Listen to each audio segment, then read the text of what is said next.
안녕하세요. IT의 진심인 남자 티노입니다. 오늘은 1년에 한 번씩 큰 거 오는 iOS 18 정식 업데이트 기념 꿀팁 9가지로 빠르게 알려드리기 전에 9월 구독자 이벤트 원래는 아이폰 16이지만 16 프로로 업그레이드해서 진행하고 있으니 많은 참여 부탁드릴게요.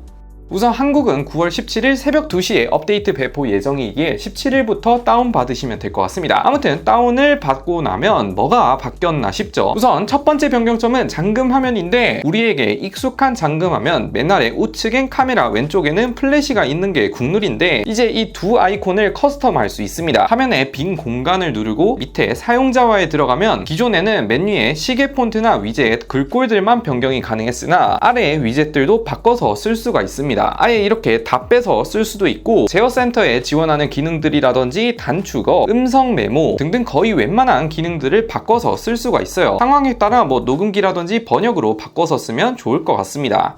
두 번째는 아이콘입니다. 잠금 화면을 열고 홈 화면을 켜면 우리에게 익숙한 또 앱들이 있죠. 이제 이 아이콘들을 자유롭게 배치해서 쓸 수가 있어요. 그래서 저처럼 위아래 이렇게 분할해서 쓸 수도 있고 중간에 앱을 모아서 쓸 수도 있죠. 근데 이거 다른 곳은 15년 전부터 지원했던 것 같은데 아무튼 공간 배치를 이렇게 자유롭게 할 수 있다. 그리고 빈 공간을 이렇게 꾹 누르고 좌측 상단에 편집이 있죠. 편집을 누르고 사용자화를 누르면 밑에 라이트 모드, 다크 모드, 자동, 틴트 이렇게 있는데 다크 모드의 경우 이제 단순히 배경만 어두워지는 게 아니라 앱들도 전체적으로 어두워집니다. 물론 간혹 최적화 안 된 앱들은 혼자서 툭 튀긴 한데 이건 점점 최적화될 예정이고 자동은 낮에는 라이트 모드, 밤에는 다크 모드로 연동해서 가능합니다. 틴트 처리됨 같은 경우에는 이런 앱들을 내가 원하는 컬러로 깔맞춤을 할 수가 있는데 여러분들이 원하는 퍼스널 색으로 바꿀 수가 있어요. 그리고 옆에는 작게 크기가 있는데 크기 같은 경우에는 이름을 지우고 앱을 크게 만들 수가 있습니다.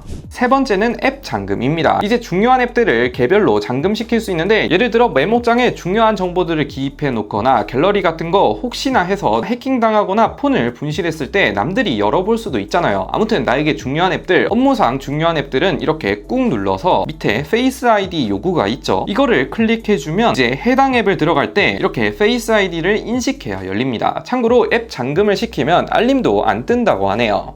네 번째는 제어센터입니다. 제어센터가 가장 크게 바뀌었다고 볼 수 있는데 기존엔 제어센터를 보면 상단 부분은 고정이고 아래에 단일 위젯들만 커스텀이 가능했는데 이것도 굉장히 제한적이었지만 이제는 완전히 싹 다 바꿀 수가 있습니다. 그리고 기존에는 네모네모한 느낌이었지만 단일 위젯들이 원형으로 다 바뀌었죠. 마치 비전 프로 OS 같은 느낌이 들어요. 아무튼 제어센터 항목에 보면 굉장히 광범위한 커스텀을 지원하는데 여기 텍스트 크기 조절이라든지 번역, 서드파티 앱에 지원하는 샤잠 같은 것도 지원하고 각종 타이머, 단축어 등등 굉장히 많은 것들을 지원합니다. 그리고 제어센터가 보통 이렇게 1페이지로 되어 있는데 1페이지만 쓰는 게 아니라 2페이지, 3페이지처럼도 쓸 수 있고 위젯 중에 내가 자주 쓰는 위젯이 있다. 그러면 여기 밑에 부분을 이렇게 드래그 해주면 이런 식으로 크기를 키워서 쓸 수가 있어요. 제어센터는 꼭 여러분들 입맛에 맞게 커스텀해서 쓰시는 것을 추천드릴게요.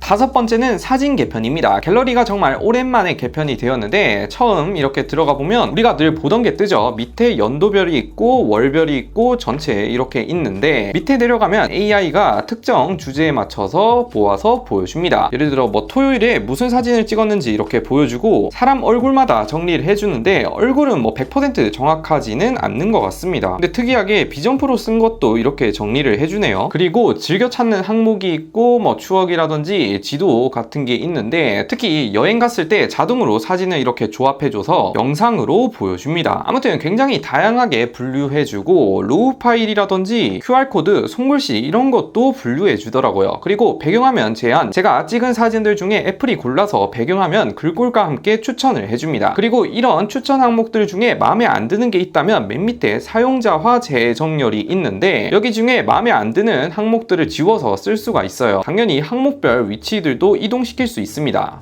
여섯 번째는 아이메시지입니다. 아이메시지에 예약 보내기가 새로 생겼는데 기존에는 그냥 이렇게 메시지 보내기만 됐었죠. 이제는 원하는 메시지를 치고 옆에 플러스 버튼을 누르고 나중에 보내기가 있죠. 이거를 클릭해주고 원하는 시간 분 단위로 세팅해서 보낼 수 있습니다. 업무적으로 중요한 문자들 주말에 미리 써놓고 월요일에 자동으로 보내지게끔 쓰면 좋을 것 같습니다. 그리고 애니메이션 효과들이 추가가 되었는데 메시지를 이렇게 쳐놓고 텍스트를 클릭한 뒤에 옆에 텍스트 효과라는 항목이 새로 생겼는데 8가지 애니메이션들이 새로 생겼습니다. 그리고 이제 기울기라든지 밑줄 긋기, 중간선 표시도 가능해졌습니다. 그리고 이모지들이 많이 추가가 되었는데 상대방이나 내가 보낸 메시지를 이렇게 꾹 누르면 상단에 이모티콘들이 있죠. 기존엔 몇 개가 없었지만 이제 모든 이모티콘으로 표시할 수가 있습니다. 그래서 메시지 위에 내가 표시한 이모티콘들을 이렇게 띄울 수가 있습니다. 그리고 이제 아이폰 사용자가 아니더라도 RSC 메시지를 지원하기 때문에 안드로이드 사용자와 메시지할 때 미디어 보내기라든지 읽음 표시를 지원합니다.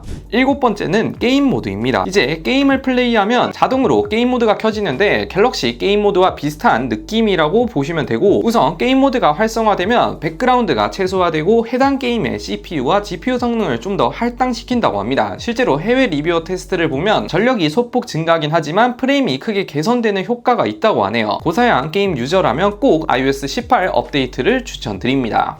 8번째는 메모 앱입니다. 이제 메모 앱에서 녹음을 활용할 수 있다거나 간단 계산 등이 추가가 되었는데, 쉽게 말해 메모장에 간단 연산들을 풀어주거나 손글씨로 써도 바로 계산을 해주더라고요. 이건 아이패드도 똑같이 지원합니다. 그리고 텍스트 작성 시 강조 표시들을 지원하는데 색깔별로 다양하게 지원을 합니다.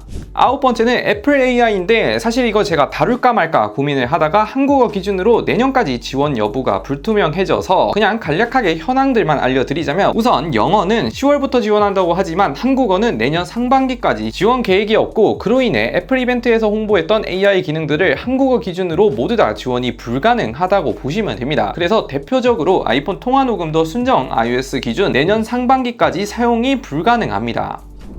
이렇게 iOS 18 공식 업데이트 최신 꿀팁 9가지로 압축해서 빠르게 알려드렸는데, 이번에 기본 UI 앱들이 전반적으로 크게 바뀌었다 보니 내가 알던 아이폰이 맞나, 커스텀 지원이 광범위해져서 괜찮은 것 같습니다. 그리고 개발자 베타 때는 버그가 장난 아니었지만 지금은 어느 정도 안정화가 됐더라고요. 그리고 가장 중요한 iOS 18 지원 기종들은 아이폰 XS, XR, 아이폰 SE 2세대 이상부터니까 한번 참고해보시고, 고정 댓글에 굴 아이폰 16 프로 구독자 이벤트도 많은 참여 부탁드립니다.